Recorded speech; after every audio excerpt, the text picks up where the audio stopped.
Hello everyone, नमस्कार। स्वागत है आपका लॉजिक क्लासेस के बीए प्लेटफॉर्म पर। दोस्तों, बीए फर्स्ट ईयर में हमारा नया सेशन स्टार्ट हुआ है, जिसके अंतर्गत हम डिस्कस कर रहे हैं दोस्तों भारतीय अर्थव्यवस्था पर। ठीक है, तो दोस्तों भारतीय अर्थव्यवस्था पर लास्ट लेक्चर हमने लिया था, जिसमें हमने इसका सिलेबस डिस्कस किया था, इसके पाठ्यक्रम को देखा था और देखा था कि भारतीय अर्थव्यवस्था के इस सब्जेक्ट में, इस विषय में हमें कौन कौन से टॉपिकों को पढ़ना है, किस किस चीज को हमें कवर करना है, वो सारा डिस्कस हमने इसके सिलेबस एनालिसिस वाले सेशन में अच्छे से देख लिया था। ठीक है, तो दोस्तों आज से हम इस इकोनॉमी की अर्थात भारतीय अर्थव्यवस्था के इस सेशन की स्टार्ट करने जा रहे हैं, इसकी शुरुआत करने जा रहे हैं, जिसमें दोस्तों सबसे पहले हम बात करेंगे, एकदम बेसिक से चलेंगे भारतीय अर्थव्यवस्था में। और भारतीय अर्थव्यवस्था के अंतर्गत दोस्तों इसकी बेसिक सी टर्मिनोलॉजी को देखते हुए कुछ बेसिक टर्मिनोलॉजी है उनको कंप्लीट करेंगे, और जिसके तहत दोस्तों हम बात करेंगे मूल संरचना की, कि भारतीय अर्थव्यवस्था के डेवलपमेंट में, भारतीय अर्थव्यवस्था के विकास में, भारतीय अर्थव्यवस्था कि उन शुरुआती दौर में ऐसी कौन कौन सी वस्तुएं रही है या कौन कौन से ऐसे संसाधन रहे हैं जिन्होंने भारतीय अर्थव्यवस्था को प्रभावित किया है या फिर एक तरह से सपोर्ट किया है। तो उन सभी प्रकार के जो जितने भी संसाधन है जो भारतीय अर्थव्यवस्था को सपोर्ट करते हैं या जिनसे बनकर के या जिनसे मिलकर के एक भारतीय अर्थव्यवस्था डेवलप हो पाई है, उन सब पर दोस्तों आज हमारी एक समग्र और विस्तार से चर्चा होगी। ठीक है, तो दोस्तों सबसे पहले उन दोस्तों के लिए जो हमारे इस प्लेटफॉर्म पर पहली बार आए हैं, पहली बार हमारे सेशन को देख रहे हैं, उन सबको मैं बता देना चाहता हूं कि हमारे इस सेशन में, हमारे इस बीए के प्लेटफॉर्म पे बीए के सभी विषयों को पूरे विस्तार पूर्वक दोस्तों सभी विषयों को टॉपिक वाइज, आपके सिलेबस के अनुसार ही टॉपिक वाइज पूरे विस्तार से पढ़ाया जा रहा है। और जिसके साथ ही साथ में हम आपको आपके डाउट क्लियर करने के लिए दोस्तों टेलीग्राम और टेलीग्राम के अलावा व्हाट्सएप और कॉल की फैसिलिटी भी प्रोवाइड करते हैं, जिससे कि आप अपने सभी डाउट्स को क्लियर कर सके। ठीक है, चलिए दोस्तों, तो इसी के साथ बढ़ते हैं दोस्तों। आज का हमारा पहला सेशन होगा जिसमें लेक्चर नंबर 2 दिया गया है। पहला लेक्चर हमने सिलेबस एनालिसिस को दिया था इस कारण से। ठीक है, तो दोस्तों ये हमारा भारतीय अर्थव्यवस्था का सेकंड प्रश्न पत्र है, और चूंकि काफी सारे, जब हमने सिलेबस एनालिसिस का लेक्चर डाला तो काफी सारे कमेंट आए हैं कि सर व्यष्टि अर्थशास्त्र को आपने क्यों छोड़ दिया, अर्थात प्रश्न पत्र प्रथम को क्यों छोड़ दिया, सर उसको स्टार्ट करना था। तो दोस्तों सुनिए, कुछ लेक्चर हम भारतीय अर्थव्यवस्था के लेंगे, लगभग कम से कम 8 से 10 लेक्चर हमें इसका पहले लेने हैं। कारण उसका ये है कि इसकी जो प्रथम यूनिट है, पहली यूनिट में कुछ ऐसी बेसिक टर्मिनोलॉजी है जिनको जानना बहुत आवश्यक है। अगर आप इन टर्मिनोलॉजियों को जान लेते हैं दोस्तों, तो आपको आगे चलकर जो प्रथम प्रश्न पत्र है आपका, जिसमें व्यष्टि या फिर माइक्रो इकोनॉमी है, व्यष्टि अर्थशास्त्र है, उसको समझने में जरा भी प्रॉब्लम नहीं आएगी दोस्तों। उसी प्रकार से जब आप सेकेंड ईयर में पहुंचेंगे और जब आप दोस्तों मैक्रो इकोनॉमी पढ़ेंगे दोस्तों, तो उसमें भी अर्थात समष्टि इकोनॉमी पढ़ेंगे, समष्टि अर्थशास्त्र पढ़ेंगे, तो भी आपको प्रॉब्लम नहीं आएगी। तो कुल मिलाकर ये है कि मैं आपको सभी विषय उस प्रकार से लाकर देता हूं जिससे कि आपका बेसिक भी कंप्लीट होता चले। आपकी नींव मजबूत होनी चाहिए। अगर नींव मजबूत है तो आप बहुत अच्छे से दोस्तों अपने विषय की शुरुआत कर सकते हैं। ठीक है, तो इसी कारण से दोस्तों ये भारतीय अर्थव्यवस्था वाला अर्थात ये प्रश्न पत्र सेकंड लाने के पीछे मेरा मकसद या मेरा उद्देश्य यही है कि आपकी जो इकोनॉमी की बेसिक टर्मिनोलॉजी है उनको मैं क्लियर करवा दूं आपके माइंड में। उसके बाद में दोस्तों आप चाहे व्यष्टि पढ़े या समष्टि अर्थशास्त्र पढ़े, आपको पूरी क्लियर होती चली जाएगी।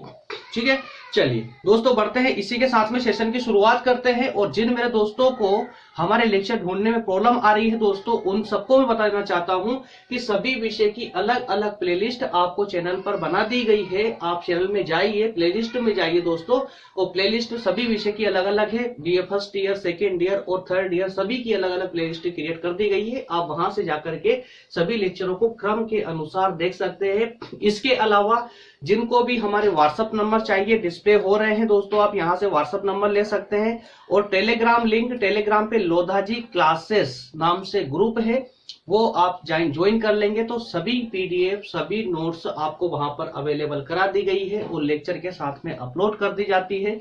आप उन पीडीएफ को अर्थात उन नोट्स को डाउनलोड करके अपना एग्जाम के लिए, शॉर्ट रिवीजन के लिए बहुत अच्छे संसाधन के रूप में इस्तेमाल कर सकते हो। ठीक है, चलिए तो दोस्तों शुरुआत करते हैं अपने आज के सेशन की। और आज के सेशन में जैसा कि आप सभी को पता है, जब हमने यूनिट का जो एनालिसिस किया था दोस्तों, हमने सिलेबस के एनालिसिस किया था, उसमें भी हमने देखा था कि पहली यूनिट में, यूनिट नंबर 1 में दोस्तों, इकाई नंबर 1 में हमें 3 टॉपिकों का अध्ययन करना है। वो तीनों टॉपिक एकदम बेसिक टर्मिनोलॉजी है, सिर्फ बेसिक इकोनॉमी है, जिसका ज्ञान हमें होना आवश्यक है अगर हमें अर्थशास्त्र अच्छे से समझना है तो। ठीक है, तो अर्थशास्त्र को अच्छे से समझने के लिए दोस्तों कुछ बेसिक टर्मिनोलॉजी है, उन्हें हम क्लियर करते चलेंगे। तो इस सब का अर्थ क्या हुआ कि आज का जो लेक्चर है बिल्कुल बेसिक है, बिल्कुल जीरो से शुरुआत होने जा रही है दोस्तों। इसमें कुछ भी एकदम बीच में से कुछ नहीं है, पूरा शुरुआत से है। एक अर्थशास्त्र क्या होती है, इकोनॉमी क्या होती है, या किसी देश की, किसी राष्ट्र की इकोनॉमी क्या होती है, उसकी एक शुरुआत होने जा रही है आज से, जिसमें एकदम बेसिक टर्म है, जिसको आप आसानी से समझते भी चलेंगे। एक सेकेंड।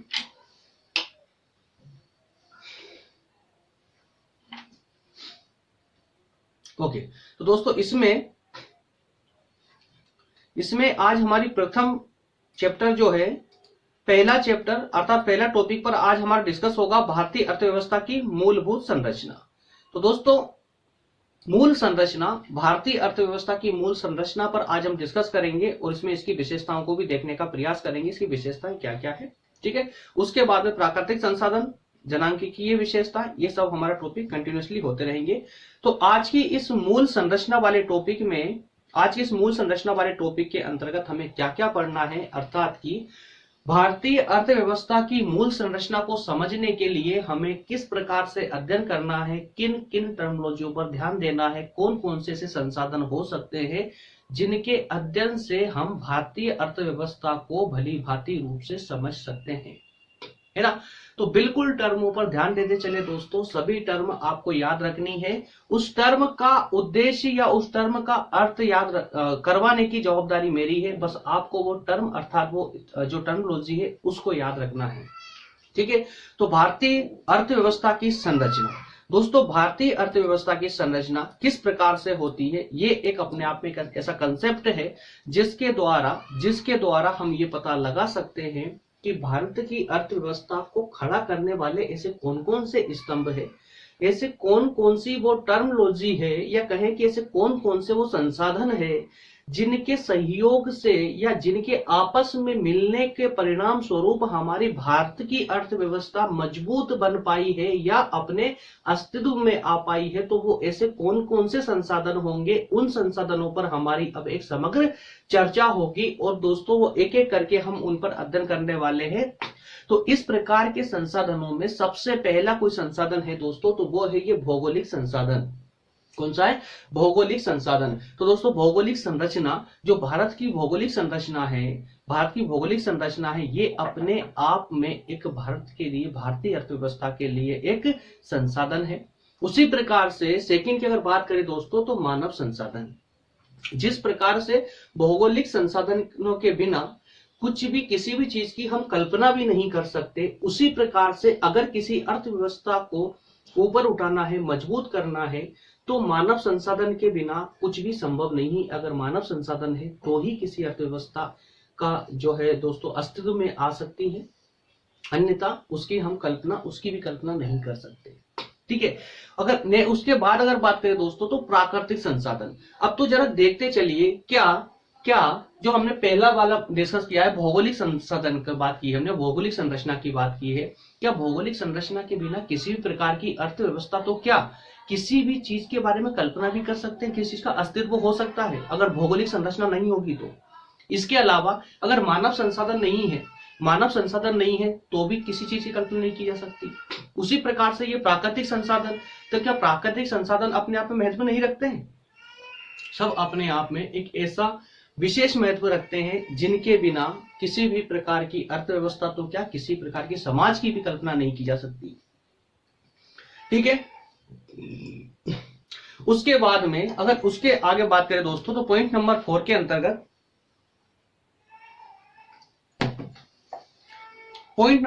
अंतर्गत, कृषि एवं सिंचाई संसाधन।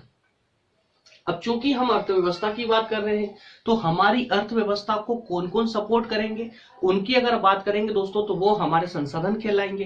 भाई जिसको जिसको जो भी वस्तु है, या कहें कि जो भी हमारी अर्थव्यवस्था को संचालित करे या अर्थव्यवस्था को आगे बढ़ाए, उसका विकास करे, तो उसे हम क्या कहेंगे, तो उसको जो सपोर्ट, अर्थात अर्थव्यवस्था को जो सपोर्ट कर रहे हैं आगे बढ़ाने के लिए, वो अर्थव्यवस्था के संसाधन हो जाएंगे। ठीक है ना। तो वो संसाधन कितने प्रकार के हैं, हमारा अध्ययन उन्हीं चीजों पर चल रहा है, हमारा डिस्कस उन्हीं चीजों पर चल रहा है। तो जितने भी पॉइंट आप ये डिस्प्ले पर देख रहे हैं, ये सारे के सारे पॉइंट, ये सबके सभी अर्थव्यवस्था के संसाधन है और महत्वपूर्ण संसाधन है। एक भी संसाधन को अगर हमने बाहर किया, तो दोस्तों यकीन मानिए किसी भी राष्ट्र की, पूरे विश्व में किसी भी राष्ट्र की अर्थव्यवस्था की कल्पना भी हम नहीं कर सकते। ठीक है। तो कृषि एवं सिंचाई संसाधन, ये भी अपने आप में महत्वपूर्ण संसाधन है। हालांकि हम इस पर विस्तार से आगे चर्चा करने वाले हैं, सभी टॉपिकों पर वन बाय वन हम आगे चल के उनको पूरा क्लियर करेंगे। ठीक है। नेक्स्ट है उद्योग संसाधन, और उसके बाद में परिवहन संसाधन, और लास्ट में दोस्तों हम देखेंगे इसका पूरे सभी संसाधनों का निष्कर्ष, तो किस प्रकार का हम इसका निचोड़ निकाल सकते हैं अपने एग्जाम के पॉइंट ऑफ व्यू से। ओके, चलिए दोस्तों, तो सभी 6 संसाधनों को हम क्रम अनुसार वन बाय वन करके समझने का प्रयास करते हैं। तो बने रहे सेशन के एंड तक दोस्तों। अगर सेशन आपको पसंद आता है तो प्लीज कमेंट करके मुझे जरूर बताएं, और साथ ही साथ में अगर आपको पसंद नहीं आता है, कोई डाउट जाता है, तो आप डाउट क्लियर करने के लिए आपको मैंने इतनी सारी फैसिलिटी दे रखी है, जितनी की शायद पूरे यूट्यूब पे कोई आपको अपने डाउट क्लियर करने के लिए इतनी फैसिलिटी नहीं देगा और ना कोई दे रहा है। लेकिन अगर फिर भी अगर आपको सेशन पसंद नहीं आता है दोस्तों, तो लाइक की जगह डिसलाइक को दबा करके और नेगेटिव कमेंट करने से भी ना हिचकिचाए। आप बिल्कुल आलोचना कर सकते हैं अगर आपको कोई ऐसी चीज मैं नहीं दे पा रहा हूं जो आपको चाहिए या मुझे देनी चाहिए थी। ठीक है, चलिए बढ़ते हैं सेशन में दोस्तों। एक एक करके इन सभी संसाधनों पर हम डिस्कस करेंगे। सबसे पहला पॉइंट है हमारा भौगोलिक संरचना। तो दोस्तों इस भौगोलिक संरचना को समझने से पहले पूरे फोकस के साथ देखिए, पूरे कंसंट्रेशन के साथ देखिए, पूरा लेक्चर समझ आने वाला है और ऐसा समझ आएगा कि जीवन में कभी आप भूल नहीं पाओगे। ठीक है। हालांकि इकोनॉमिक्स के सभी सेशन, सभी लेक्चर टफ होते हैं, लोगों के सर के ऊपर से जाते हैं, लेकिन मैं आपके लिए बिल्कुल एक तरह से हलवा परोस रहा हूं। इतना आसान भाषा में, इतने आसान तरीके से आपके सामने प्रेजेंट करूंगा कि आप जीवन में कभी भूल ही नहीं सकते हो। चलिए आ जाइए। तो भौगोलिक संरचना, भौगोलिक संरचना पढ़ने से पहले भौगोलिक संसाधनों की अगर हम बात करें अर्थव्यवस्था के अंतर्गत, तो दोस्तों थोड़ा सा हम भूगोल पे जाते हैं, जियोग्राफी पे जाते हैं, है ना। और जियोग्राफिकल रूप से, भौगोलिक रूप से हम जरा समझने का प्रयास ये करें पहले तो कि हमारा भारत है कहां पर, भारत की स्थिति विश्व में कहां पर है। तो दोस्तों उसको हम समझेंगे एक मैप के द्वारा, एक मैप के द्वारा। दोस्तों ये सब आपने अच्छे से देखा होगा। ये जो गोलार्ध आपको दिख रहा है, ये जो वर्ल्ड का मैप दिख रहा है आपको, पूरा पृथ्वी है, ये पूरा गोलार्ध, इसको हम गोलार्ध बोलते हैं, ग्लोब बोलते हैं। तो इस ग्लोब पर भारत की स्थिति कहां पर है दोस्तों, तो आप क्लियर आसानी से बोल देंगे कि सर भारत की स्थिति जो है ये रही, जो आपको येलो कलर दिख रहा है ये भारत की स्थिति है ना। कोई भी बोल देगा ये बात, चलिए ठीक है। ओके दोस्तों, ये भारत है ग्लोब पर। लेकिन अब मैं एक विशेष बात करने जा रहा हूं। अगर मैं बोलूं कि अक्षांशीय और देशांतरीय रूप से बताइए कि भारत की स्थिति कहां है, तो अब आपके अंदर कंफ्यूजन हो गई, सर ये अक्षांशीय और देशांतर क्या है ना। तो आज ये 5 मिनट लगेंगे, पहले इस कंसेप्ट को क्लियर कीजिए। इसमें थोड़ा मैं टाइम लेने वाला हूं इस पहली स्लाइड पर, उसके बाद में आगे स्लाइड एकदम आसान है, वो जल्दी चलेगी।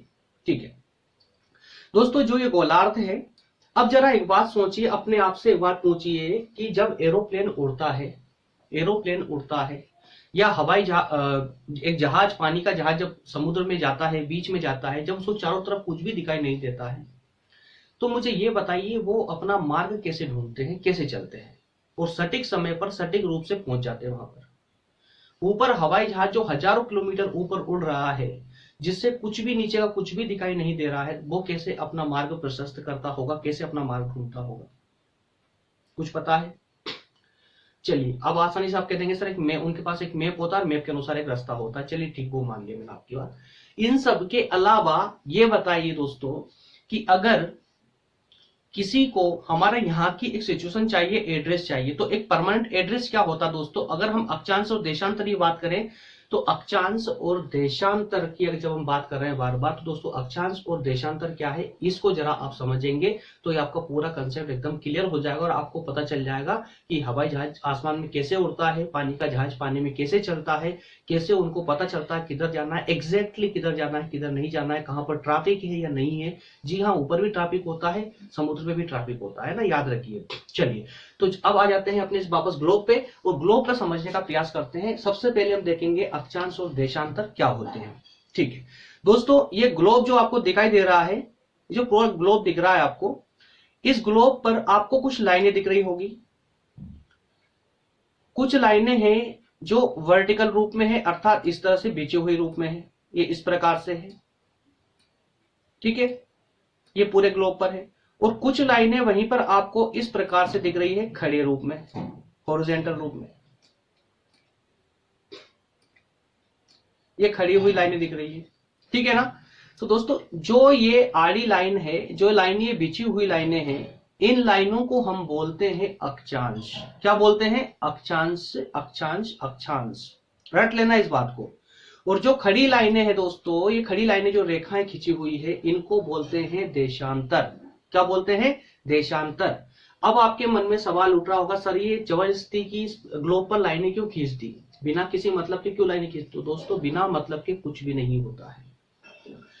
जो देशांतर की हम बात कर रहे हैं, जो आड़ी लाइन है, जो देशांतर है दोस्तों, और अक्षांश है, माफ कीजिएगा, अक्षांश जो आड़ी लाइन है और जो देशांतर सीधी लाइन है, इनका अपने आप में एक विशेष महत्व है।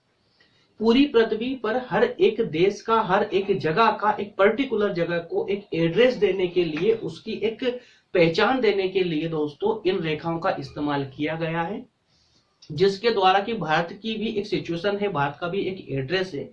अगर अमेरिका में बैठा हुआ कोई व्यक्ति जानना चाहे कि भारत में जो ताजमहल है वो कहां पर है एग्जैक्टली, तो दोस्तों उसको एग्जैक्ट एड्रेस जो है उसे अक्षांश और देशांतर के माध्यम से ही प्राप्त होगा। ठीक है। तो जो देशांतर रेखा है, जो खड़ी वाली रेखा है ना, ये खड़ी वाली रेखा दोस्तों टाइम डिसाइड करती है, आपका टाइम। पूरे विश्व को एक सूत्र में बांधकर चलती है पूरे टाइम के अनुसार। ठीक है। और वहीं जो आड़ी वाली लाइन है वो है दोस्तों अक्षांश रेखाएं। अक्षांश रेखाओं का कार्य होता है एक जगह को, एक पर्टिकुलर जगह को, उसको एड्रेस देना। ठीक है ना। तो इस प्रकार से दोनों रेखाओं का अपना एक महत्व है।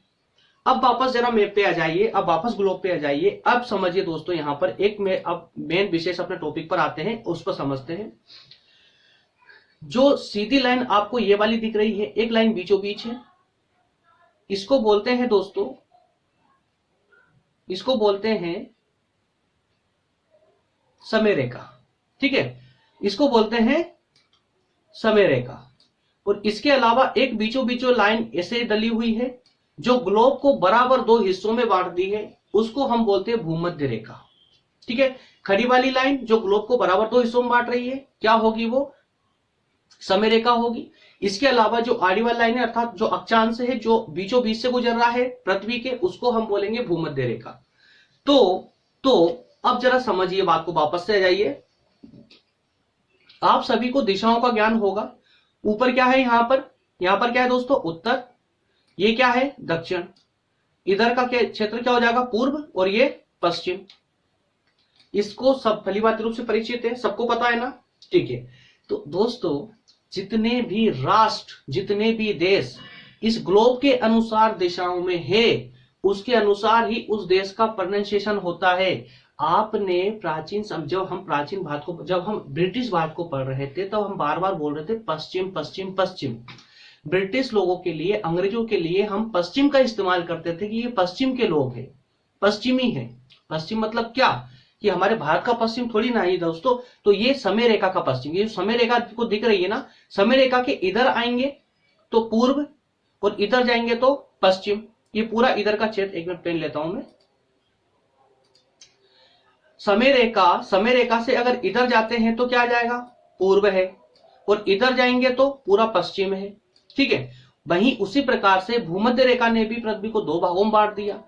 ऊपर की बात करेंगे तो उत्तर, और नीचे की बात करेंगे तो दक्षिण। क्लियर हो पा रहा है ना? अब जरा थोड़ा सा मैं इसको साफ कर लेता हूं, उसके बाद में फिर देखते हैं।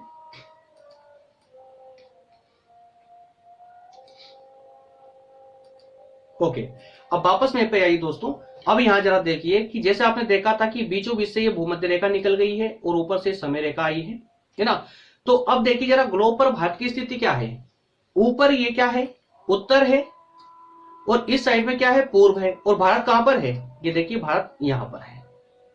तो दोस्तों भारत पृथ्वी के ग्लोब पर उत्तर और पूर्व में स्थित है, उत्तर और पूर्व में स्थित है। जब हम अक्षांशों की बात करेंगे, अब जरा वापस देखिए, ध्यान दीजिए। ये जो अक्षांश है, आपके अक्षांश रेखा है दोस्तों, इनको प्रत्येक डिग्री पर एक अक्षांश उपलब्ध होता है। उसी प्रकार से भारत कितने अक्षांश से, और अक्षांश की गिनती कहां से स्टार्ट होगी दोस्तों, भूमध्य रेखा से। तो ये 1 अक्षांश, 2 अक्षांश, 3 अक्षांश, इस प्रकार चलते जाएंगे, ठीक है ना। तो अब इस प्रकार से भारत की स्थिति जो है कितने अक्षांश से स्टार्ट हुई है और कितने अक्षांश पर यहां पर आकर खत्म हुई है, वो एड्रेस इसका रहेगा। इसके अलावा जब देशांतर की बात करेंगे तो देशांतर में दोस्तों ये ऐसे खड़ी लाइन होगी, भाई कितने नंबर का देशांतर है जहां से भारत की शुरुआत होती है, और आखिरी में इस प्रकार से कौन सा लास्ट पॉइंट है जहां पर जो देशांतर, कौन से नंबर का देशांतर है जहां पर भारत की समाप्ति होती है, भारतीय सीमा की समाप्ति होती है।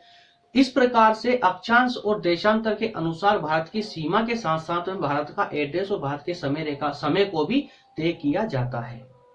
हालांकि भारत की अपनी खुद की एक जो है समय रेखा है, वो एक अलग बात है, लेकिन अभी हम जो है विश्व ग्लोब पर समझ रहे हैं, वर्ल्ड ग्लोब पर समझ रहे हैं भारत की स्थिति को, इसलिए इस प्रकार से विस्तार देना इसको आवश्यक है। अब जरा इसके अध्ययन पर आइए दोस्तों। अब हम इसके जो है इनको जो डिटेल है उस पर जरा देख लेते हैं। अब आपको पूरा समझ आता चलेगा। अब टॉपिक पे आ जाइए वापस से दोस्तों, जहां हम बात कर रहे थे कि भारत उत्तरी एवं पूर्वी गोलार्ध में। अब देखिए, अगर बिना ग्लोब समझाए, अगर आपको मैं ये लाइन पढ़ाता, समझाता, तो आप खुद बताइए क्या आप ये लाइन समझ पाते क्या। ये जो पहली लाइन लिखी हुई है कि भारत के उत्तरी और पूर्वी गोलार्ध में भारत स्थित है, नहीं समझते तो प्रॉब्लम आ जाती है आप लोगों को। हाँ, जिसने ग्लोब पहले पढ़ रखा है वो समझ जाता, परंतु जो पहली बार इस प्रकार की स्थिति में फंसा होगा ना, वो नहीं समझ पाता। इसीलिए हालांकि ये भूगोल वाला पार्ट है जो मैं आपको इकोनॉमी में पढ़ा रहा हूं, लेकिन पढ़ लीजिए, ज्ञान बुरा नहीं होता है, ठीक है। भारत उत्तरी और पूर्वी गोलार्ध में है। देखिए, ये इस ऊपर वाला हिस्सा उत्तर का, उस इधर वाला पूर्व का, ठीक है, ये पूर्व का। तो भारत उत्तर और पूर्वी गोलार्ध में है, बिल्कुल सही है। जो कि 8 डिग्री 4 उत्तरी अक्षांश से, ये जो दोस्तों यहाँ पर जा रहा है, ये जो अक्षांश दिख रहा है आपको भूमध्य रेखा के ऊपर, भूमध्य रेखा के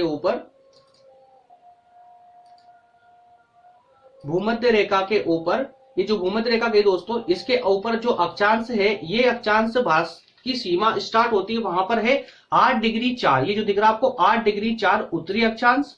और कहा लास्ट वाला, आखिरी वाला अक्षांश कहां पर होगा, जो भारत की सीमा से लगा होगा ऊपर लास्ट में जम्मू कश्मीर पर।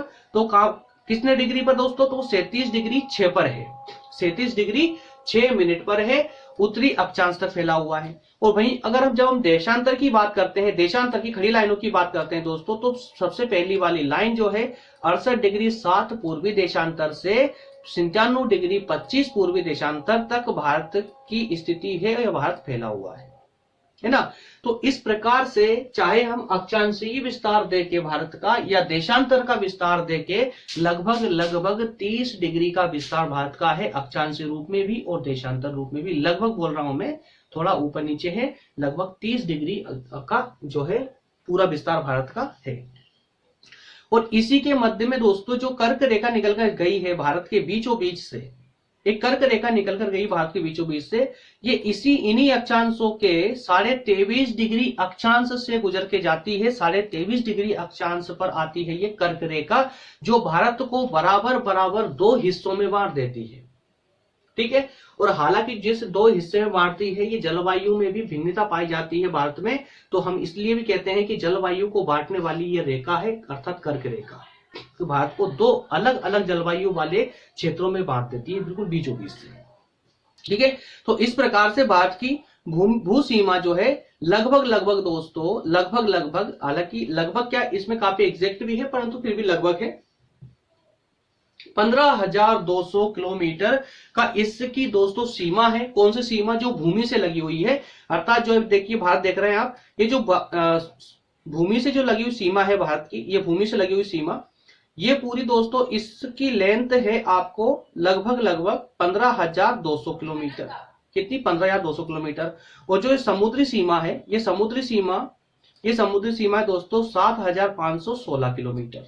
ठीक है। इस समुद्री सीमा में अंडमान निकोबार और लक्षद्वीप के जो टापू है उन वो भी आ जाते हैं। ठीक है। तो अब दोस्तों इकोनॉमी में हम ये भौगोलिक संरचना क्यों पढ़ रहे हैं, भारत की भौगोलिक संरचना क्यों पढ़ रहे हैं? भारत के अंदर भैया आप कुछ स्टार्ट करने जा रहे हो, कुछ शुरुआत करने जा रहे हो, तो भारत की भौगोलिक स्थिति अगर आपको पता नहीं है तो आने वाले आगे के जो संसाधन है उनका आप पता कैसे लगाएंगे? जब हम कृषि क्षेत्र की बात करेंगे तो आपको कैसे पता चलेगा कि उत्तर की कृषि क्षेत्र कैसा होगा, दक्षिण का कृषि क्षेत्र कैसा होगा, हमें हमारी राष्ट्रीय आय में किस प्रकार से सपोर्ट करते होंगे? भाई हमने अभी बोल दिया कि गेहूं और चावल हमारी अर्थव्यवस्था में अर्थात हमारी जीडीपी में इतना, हम मान लेते हैं कि 20% की हिस्सेदारी रखते हैं, मात्र चावल और गेहूं, हमने ये मान लिया, अनुमान लगा लिया। ठीक है। तो भारत है ना, कहां से हम क्या बोला कि भारत में गेहूं और चावल की पैदावार हमारी जीडीपी में 20% की हिस्सेदारी रखती है। तो अब जिसको दोस्तों हमारे भारत की भौगोलिक संरचना का पता नहीं होगा, वो ये अनुमान लगाने में विफल हो जाएगा कि यार ये गेहूं और चावल की खेती तो पूरे भारत में ही होती होगी। जिसको जलवायु का पता नहीं है भारत की, वो यही अनुमान लगाएगा।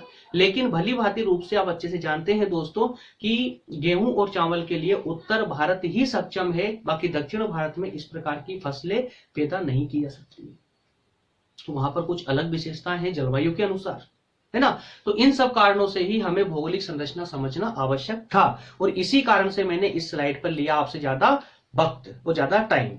ठीक है। ये स्लाइड आपको कंप्लीट समझ आ गई ना। अब बात करेंगे दोस्तों मानव संसाधनों की। अब जरा आ जाइए लौट करके भारतीय अर्थव्यवस्था पर। इसका व्यवहारिक पक्ष समझिए। व्यवहारिक पक्ष सिर्फ इतना सा है कि अगर आप या किसी भी राष्ट्र की अर्थव्यवस्था को डेवलप करना चाहते हैं, किसी भी राष्ट्र की अर्थव्यवस्था को स्टेब्लिश करना चाहते हैं दोस्तों, तो उसकी वहां की मानव संसाधन जो है ना वो सक्षम होने चाहिए, मानव संसाधन मजबूत होने चाहिए, मानव संसाधनों की कोई कमी नहीं होना चाहिए। अब ये मानव संसाधन क्या होते हैं दोस्तों? मानव संसाधन वही होते हैं, जैसे कि अगर हम भारत की बात करें तो भारत में दोस्तों 125 करोड़ जनसंख्या है। अब इस जनसंख्या को देखने के भी दो नजरिए हैं। एक हम कह सकते हैं कि यार भारत में इतनी जनसंख्या है, अर्थात कि इसे बर्बाद होने से कोई रोक नहीं सकता है। क्यों? क्योंकि जनसंख्या इस गति से बढ़ रही है कि इतनी गति से बढ़ रही है कि आगे चलकर के क्या होगा भारत का कोई नहीं पता, कुछ नहीं कह सकते। ठीक है। तो एक तो हम देख सकते हैं नकारात्मक पक्ष के रूप में कि जो हमारी जनसंख्या है, जो जनसंख्या तीव्र गति से बढ़ रही है भारत की, उसको एक नकारात्मक रूप दे सकते हैं। वहीं अगर इसका सकारात्मक पक्ष लेकर चले तो हम ये भी तो कह सकते हैं कि जनसंख्या बढ़ रही है तो जनसंख्या के साथ ही साथ में कुछ ऐसे व्यक्ति भी तो उत्पन्न हो रहे हैं जो देश के लिए मजबूत बन पा रहे हैं, देश को मजबूत एक सपोर्ट दे पा रहे हैं, अर्थात कि मानव संसाधन बन पा रहे हैं। एक जागता है वो हजारों को जगा रहा है, तो इस प्रकार के मानव संसाधन भी तो बन रहे हैं, है ना। तो भारत में जो 2011 की जनगणना हुई थी दोस्तों, 2011 की जनगणना के अनुसार 121 करोड़ जनसंख्या अपने भारत में उस समय थी, हालांकि अब तक बढ़ के काफी हो चुकी होगी, लेकिन 121 करोड़ थी। तो इस 121 करोड़ जनसंख्या अर्थात कि मानव संसाधन के रूप से अगर देखा जाए तो काफी मजबूत स्थिति है भारत की मानव संसाधनों को लेकर कि भारत में लेबर पर्याप्त मात्रा में है, श्रमिक जिनको हम बोलते हैं वो पर्याप्त मात्रा में है। हर प्रकार से जो हमारी कुशलता और अकुशलता दोनों ही भरपूर रूप से भारत में पाई जाती है, कुशलता भी और साथ में लगी हुई अकुशलता भी। जैसे कि कुशलता और अकुशलता को समझना है तो आप भली भांति रूप से लॉकडाउन वाले पीरियड को समझ सकते हो, या फिर जियो के कारनामे को समझ सकते हो। जियो का कारनामा कौन सा कि जब 1 GB जियो के आने से पहले जो 1 GB डाटा था वो हम 1 महीना यूज करते थे, चलाते थे, लेकिन जियो के आने के बाद में 1 GB डाटा एक दिन में भी कम पड़ जाता है ना। तो अब मुझे बताइए 121 करोड़ जनसंख्या में से हटा दीजिए 21 करोड़ को, 100 करोड़ जनसंख्या को ले लीजिए। अगर सबके पास मोबाइल है, वो सबको 1 GB data per day meal रहा है, तो उनमें से ये बताइए कितने लोग ऐसे हैं जो उचित कार्यों के लिए ही उस डेटा का इस्तेमाल कर रहे होंगे।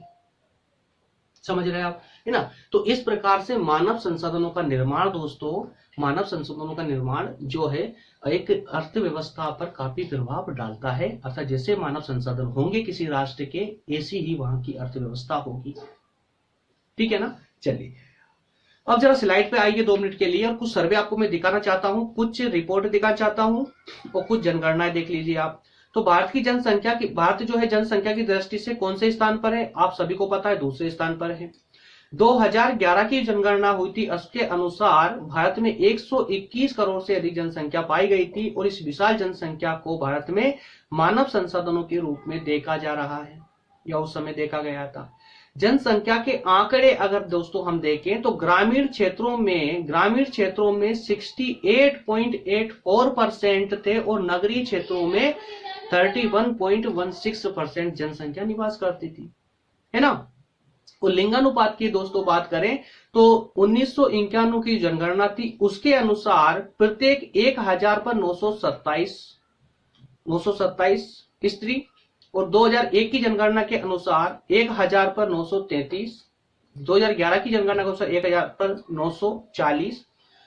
इस प्रकार से अनुपात रहा है। हालांकि अनुपात आगे धीरे धीरे चल करके और बढ़ता चला गया, और जो है सम होता चला गया, विषमता की ओर से सम ही हुआ है। और साक्षरता की दोस्तों अगर बात करें तो 2011 में 74.04% साक्षरता भारत में पाई गई है। 2001 में ये जो है 64% के लगभग थी। तो अब हालांकि साक्षरता हमारी 74-75% पहुंच चुकी है, लेकिन क्या आप रियल में जानते हैं, रियल में मानते हैं कि साक्षरता के वास्तविक अपना कार्य कर पा रही है? एक ग्रेजुएशन करा हुआ बंदा या बंदी क्या वाकई में अपनी क्षमता के अनुसार कार्य या अपना रोजगार प्राप्त कर पा रहा है? क्या नहीं कर पाता है। क्यों? क्योंकि कहीं ना कहीं हमारी जो एजुकेशन है उसी में कमी है, हमारी साक्षरता में ही कमी है। हमसे ग्रेजुएशन करने का बोल दिया था, ग्रेजुएशन कर लेते हैं, पर ग्रेजुएशन के बाद क्या, यहाँ तक कि पीएचडी करने के बाद भी लोग दोस्तों फालतू घूम रहे हैं। ये स्थिति हमारे इंडियन जो हमारा एजुकेशन सिस्टम है ना, उसकी है। तो आलोचनाओं के रूप में तो बहुत सारी चीजें हैं दोस्तों, कभी खत्म नहीं होने वाली बातें भी बहुत सारी हैं। चलिए उसके बाद में थर्ड पॉइंट है दोस्तों हमारा प्राकृतिक संसाधन। अगर प्राकृतिक संसाधनों पर बात करें तो प्राकृतिक संसाधन ऐसे कौन कौन से संसाधन होंगे, आप खुद ही अंदाजा लगा लीजिए। ऐसे कौन कौन से संसाधन होंगे जो हमारी अर्थव्यवस्था को प्रभावित करेंगे या सपोर्ट करेंगे। और जब हम प्राकृतिक संसाधनों की बात करते हैं, प्राकृतिक संसाधन कौन से जिसे मानव ने नहीं बनाया, जो प्रकृति ने हमको दिया है, तो ऐसे संसाधन भी हमारी अर्थव्यवस्था के लिए आवश्यक है। किस प्रकार से? तो जैसे हम देखें कि भूमि संसाधन, भाई भूमि संसाधन तो भूमि के बिना कुछ कर सकते हैं क्या? सारी आर्थिक क्रियाएं, जितनी भी आर्थिक क्रियाएं होगी सबके सब भूमि पे तो संचालित होगी। उद्योग को ले लीजिए, कृषि को ले लीजिए, किसी भी पशुपालन को ले, कोई सी भी किसी भी प्रकार की आर्थिक गतिविधि होगी तो वो सबकी सब किस पर? भूमि पर संचालित होगी। इस कारण से भूमि संसाधन भी आवश्यक है। इसी प्रकार से देखें तो मिट्टी संसाधन, कृषि के लिए मिट्टी संसाधन आवश्यक है। बाकी आप इनको पढ़ते रहें, है ना, सब समझते चलेंगे आप। मिट्टी संसाधन दोस्तों, तो मिट्टी की बात करें तो मिट्टी बनती कैसे है? भाई चट्टानों से, और जो वनस्पति है, जीव जंतु जो सड़गल गए थे बहुत कई हजारों साल पहले, उनके द्वारा मिट्टी उत्पन्न हुई है। चट्टानों से जो क्षरण हुआ चट्टानों का, उससे मिट्टी उत्पादन हुई है, मिट्टी को उत्पादन हुआ है। तो मिट्टी में उर्वरकता कैसे बनी? भाई मिट्टी में उर्वरकता बनने का कारण क्या है कि मिट्टी जब बनी का ऐसे चट्टानों की धूल से, चट्टानों के क्षरण होने से और वनस्पतियों के सड़े गले हुए से जो कीटाणु मिलते हैं, तो कीटाणुओं से इनसे जो है मिट्टी में उर्वरकता बन जाती है। अब हम देखते हैं कि जैसे कि हम राजस्थान या जो गुजरात का थार मरुस्थल है उसको देखते हैं, तो वहां पर जो है भूमि बंजर क्यों पाई जाती है? तो कारण क्या होता है कि अगर मिट्टी को बहुत अधिक तापमान पर रख दिया जाता है तो उसके जो जीवाणु कीटाणु होते हैं वो समाप्त हो जाते हैं, और कीटाणु समाप्त, मिट्टी कीटाणु समाप्त होते ही उसकी उर्वरता खत्म हो जाती है। क्यों? क्योंकि मिट्टी को जो फुरफुरी बना के रखने का कार्य करते हैं वो उसके कीटाणु करते हैं। तो इस प्रकार की बहुत सारी विशेषताएं होती है इन सबकी दोस्तों। ठीक है, चलिए, तो प्राकृतिक संसाधनों के अंतर्गत एक है वन संसाधन। तो दोस्तों आपको सबको पता है कि वनों से भी हमें काफी आवश्यक सामग्री प्राप्त होती है, चाहे वो पशुओं के लिए हो, चाहे मनुष्यों के लिए हो। कई प्रकार के उद्योगों के लिए भी कच्चा माल हमको वनों से प्राप्त होता है। मनुष्यों का जीवन यापन कई लोग, करोड़ों लोग जो है वनों की से प्राप्त सामग्री के अनुसार के आधार पर ही अपना जीवन यापन करते हैं। ठीक है ना। उसी प्रकार से जल संसाधन, तो जल संसाधन दोस्तों हमें प्रकृति से ही मिलते हैं, ठीक है। तो और उसमें खनिज संसाधन की जितनी भी खदानों के माध्यम जितने हमको खनिज प्राप्त होते हैं, जितने भी खनिज दोस्तों, जितनी भी आप धातुएं देख रहे हैं, सबके सब खनिज संसाधन है। तेल को ले सकते हैं हम, ऑयल को, पेट्रोल को ले सकते हैं ना, ऑयल पेट्रोल को ले सकते हैं हम, कोयले को ले सकते हैं, स्टील, लोहा, धातु, कई प्रकार की धातु, ये सबके सब हमें कहां से प्राप्त होती है दोस्तों? तो ये सबके सब हमको जो है मिट्टी या प्राकृतिक रूप से ही प्राप्त होती है। ठीक। इसके बाद में नेक्स्ट है 4 नंबर का। 4 नंबर में है कृषि एवं सिंचाई संसाधन। तो दोस्तों कृषि एवं सिंचाई संसाधन के अंतर्गत हम कृषि एवं सिंचाई संसाधन के अंतर्गत बात करेंगे कि भारतीय अर्थव्यवस्था में कृषि का एक महत्वपूर्ण स्थान है। आप सभी को पता है प्राचीन समय से ही हमारी अर्थव्यवस्था अर्थात कि हमारी जीडीपी का मेन हिस्सा रही है हमारी कृषि व्यवस्था, है ना। तो देश के राष्ट्रीय उत्पादन में, निर्यात में कृषि का महत्वपूर्ण योगदान है और देश की लगभग 68% जनसंख्या जो है वो कृषि पर निर्भर है। तो कृषि उद्योग के लिए कच्चा माल भी उपलब्ध करवाती है। तो इसका मतलब क्या हुआ कि जो हमारी कृषि व्यवस्था है उस पर हमारी इकोनॉमी पूरी तरह से टिकी हुई है। और अभी भी आपने लॉकडाउन में देखा होगा, जब सारे सेक्टर नीचे जा रहे थे लॉकडाउन में, जब सारी अर्थव्यवस्था नीचे गिर रही थी, उस समय मात्र सिर्फ और सिर्फ एक ही ऐसा क्षेत्र था, एक ही सेक्टर था जो ऊपर उठा हुआ था, ऊपर उठा था, जो माइनस नेगेटिव में नहीं गया। वो कौन सा था? कृषि क्षेत्र था, है ना, एग्रीकल्चर सेक्टर था। तो इस प्रकार से हमारी अर्थव्यवस्था था हमारी। ओके यार, कैमरा बंद हो गया था, अब नहीं पता कितना। चलिए कोई बात नहीं, थोड़ा बहुत कटा होगा तो आप प्लीज मुझे कमेंट में बता देना, उसको कमेंट के माध्यम से ही ठीक कर लेंगे। वैसे तो कुछ ज्यादा नहीं कटा होगा, लगभग 1-2 मिनट की ही क्लास है ना, वो गई होगी। चलिए, तो कृषि एवं सिंचाई संसाधन की दोस्तों हम बात कर रहे थे। कृषि एवं सिंचाई संसाधन के अंतर्गत आपको पता है कि कृषि पर हमारी पूरी इकोनॉमी टिकी हुई है और इसमें 68% जनसंख्या कृषि में लगी हुई है, कृषि पर निर्भर है और कृषि से हमारे उद्योगों को कच्चा माल भी प्राप्त होता है। ठीक है यार, जब ये पढ़ाते पढ़ाते अचानक से कोई क्लास में कोई डिस्टर्ब होता है ना, तो पूरा कॉन्फिडेंस लूज, क्योंकि इतने अच्छे से फॉर्म में लगा हुआ था, मैं पूरी एनर्जी के साथ आपको बता रहा था, लेकिन एकदम से कैमरा जो बंद हुआ ना, पूरा मतलब। चलिए कोई बात नहीं, वैसे क्लास भी हमारी एंड होने वाली है, थोड़ी सी बची है। स्वतंत्रता प्राप्ति के बाद देश में कृषि की नई तकनीक का उपयोग बढ़ा है, उन्नत बीजों और रासायनिक उर्वरकों का उपयोग बढ़ा है, प्रति हेक्टेयर उपज में वृद्धि हुई है। इस प्रकार कुल क्षेत्र का 50% कृषि क्षेत्र के उपयोग के अंतर्गत आता है। इसमें कहा गया है कि स्वतंत्रता प्राप्ति के बाद में दोस्तों 1947 या 1950 के बाद से हमारी जो कृषि क्षेत्र है इसमें काफी विकास हुआ है। नई नई टेक्नोलॉजी को अपनाने की ओर हमने कदम बढ़ाए हैं, नई नई टेक्नोलॉजी को हमने अपनाया, जिससे हमारी जो पैदावार थी, फसलों की पैदावार थी, उसमें बढ़ोतरी हुई है, वो बढ़ी है और वाकई में बढ़ी है। आप खुद देख रहे हैं, अगर हम अभी से 20 साल पहले भी दोस्तों जाएं तो इतनी कृषि क्षेत्र में इतनी ज्यादा वृद्धि नहीं थी या इतनी पैदावार नहीं थी हमारी, जितनी की हम आज निकाल लेते हैं, है ना। चलिए उसके बाद में नेक्स्ट है भारत की जनसंख्या का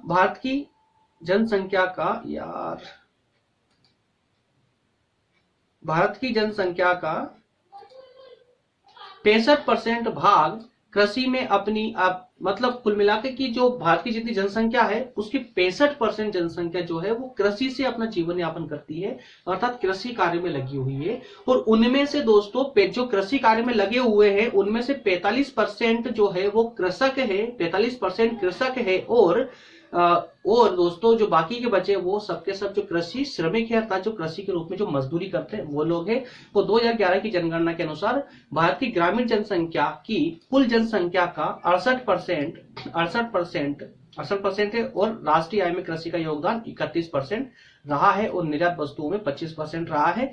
इतना ज्यादा डिटेल में जाने की आपको आवश्यकता नहीं है ना, बस मोटा मोटा आप इतना सा याद रखेंगे कि भारत की जनसंख्या का जो है 65% जनसंख्या का हिस्सा कृषि कार्यों में लगा हुआ है और उनमें से 45% जो जनसंख्या है, किसमें 65% में से जो 45% है वो तो है हमारे वास्तविक किसान, है ना, वास्तविक किसान है। और उसके अलावा जो 15% बच जाते हैं दोस्तों, 15-20% कितना बच रहा है, 20%। तो जो 20% है वो कृषि श्रमिक है, ठीक है। इसके अलावा भारत में सिंचाई के कई साधन इस्तेमाल किए जाते हैं सिंचाई के लिए, जैसे नहरें, तालाब, कुएं, नलकूप, अन्य स्रोत, बहुउद्देशीय परियोजना, ये सब आपके सिंचाई के लिए आवश्यक है। दोस्तों स्लाइड में इतना सारा डाटा डालने का पीछे का एक उद्देश्य मेरा इतना सा रहता है कि आपको जो पीडीएफ डाउनलोड करते हैं जब एग्जाम के टाइम में पढ़ेंगे तो दोस्तों आपको सारी टर्मिनोलॉजी एक बार रिवीजन के रूप में आपको एग्जाम से पहले मिल जाएगी, जिसकी वजह से आपका जो जितना भी आपने पूरे साल भर में पढ़ा है वो सारा डाटा पूरा जागृत हो उठे, जो आपके अंदर जाकर के सो गया, सुप्त अवस्था में पहुंच गया होगा, वो वापस से जाग उठेगा, है ना। तो शॉर्ट रिवीजन के लिए ही पीपीटियां बनाई गई है, 5-5, 6-6 पेज की, 10-10 पेज की पीपीटियां है मात्र।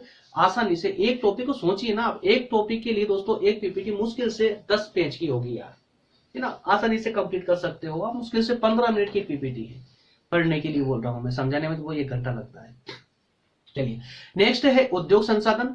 तो दोस्तों किसी भी अर्थव्यवस्था के लिए, किसी भी देश की अर्थव्यवस्था के लिए उद्योग संसाधनों का भी उतना ही ज्यादा महत्वपूर्ण स्थान है जितना कि कृषि और सिंचाई व्यवस्था का है।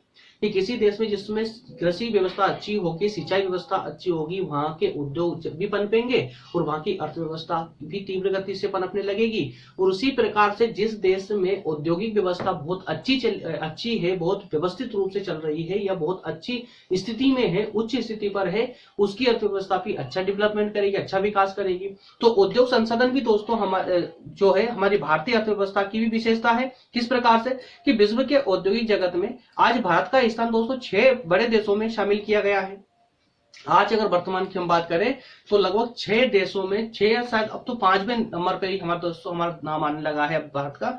किस मामले में? उद्योगों के मामले में। वो 60 वर्षों में भारत के औद्योगिक उत्पादन में विभिन्नता और गुणवत्ता दोनों देखने को मिली है, विभिन्नता भी और गुणवत्ता भी। आधारभूत एवं पूंजी निर्माण करने वाले उद्योग में देश आत्मनिर्भर हो चुका है। भारतीय उद्योगों की अन्य कई सारी विशेषता है। इन उद्योगों में देश की कुल कार्यशील जनसंख्या का 12% लगा हुआ है। तो कुल मिलाकर यहाँ पर कहने का प्रयास ये किया गया है कि भारत की जो अर्थव्यवस्था है दोस्तों काफी अच्छे रूप से जो है हमारी औद्योगिक व्यवस्था से प्रभावित हो रही है। भारत की जो औद्योगिक संसाधन है, भारत के जो औद्योगिक संसाधन है काफी अच्छे रूप से जो है डेवलप हो रहे हैं। और काफी सारे सालों मतलब पिछले 60 वर्षों में हमने कई प्रकार की जो है हमारी वस्तुओं की गुणवत्ताओं में इंप्रूवमेंट दिखाया है, इंप्रूवमेंट किया है। और साथ ही साथ में हमारे जीडीपी में औद्योगिक व्यवस्था का हिस्सा भी बढ़ा है। और आधारभूत जो वस्तुएं हैं दोस्तों वो, और पूंजी निर्माण की जो वस्तु है उनमें भी हमने आत्मनिर्भरता हासिल की है, आत्मनिर्भरता हासिल की है। इसी प्रकार से राष्ट्रीय आय में दोस्तों इन उद्योगों का 27% योगदान रहा है। कितना? 27%। और जिसके फलस्वरूप देश में पर्याप्त औद्योगिक विकास हुआ और औद्योगिक उत्पादन में वृद्धि के साथ साथ में औद्योगिक क्षेत्र में भी कई सारी विभिन्नताएं हमको देखने को मिली है।